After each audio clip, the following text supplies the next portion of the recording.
സ്വർഗം താണിറങ്ങി മാതാവിൻ മടിയിലുറങ്ങി വാനിലെ താരകൾ വിസ്മയമോടതു നോക്കി വാനിലെ താരകൾ വിസ്മയമോടതു നോക്കി സ്വർഗം താണിറങ്ങി മാതാവിൻ മടിയിലുറങ്ങി വാനിലെ താരകൾ വിസ്മയമോടതു നോക്കി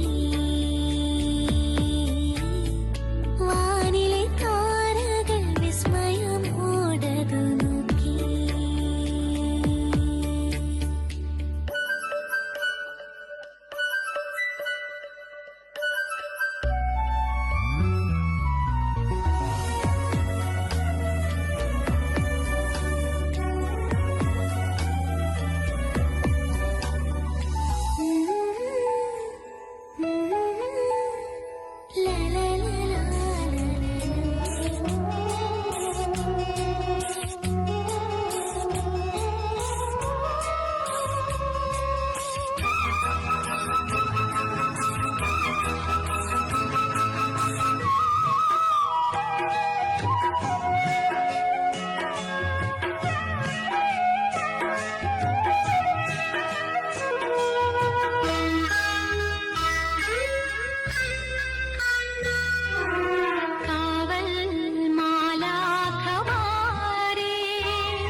ബേത്ലഹേമിലെ തുമഞ്ഞ രാത്രിയിൽ ആനന്ദഗീതങ്ങൾ കേൾക്കുന്ന വാനിൽ ധനുമാസക്കുളിരിൻ പൊൻപ്രഭയിൽ കാലിക്കൂട്ടിൽ ഉണ്ണീശോ പിറന്നുവല്ലോ. കാലങ്ങളായിരം കാത്തൊരു പൈതൽ, പാരിന്റെ പാപങ്ങൾ നീക്കിയ പൈതൽ ഇന്നീ ഭൂവിൽ പിറന്നുവല്ലോ. ഈ കാലിക്കൂട്ടിൽ ഉണ്ണീശോ പിറന്നുവല്ലോ. കാലിക്കൂട്ടിൽ ഉണ്ണീശോ പിറന്നുവല്ലോ. ബേത്ലഹേമിലെ തുമഞ്ഞ രാത്രിയിൽ ആനന്ദഗീ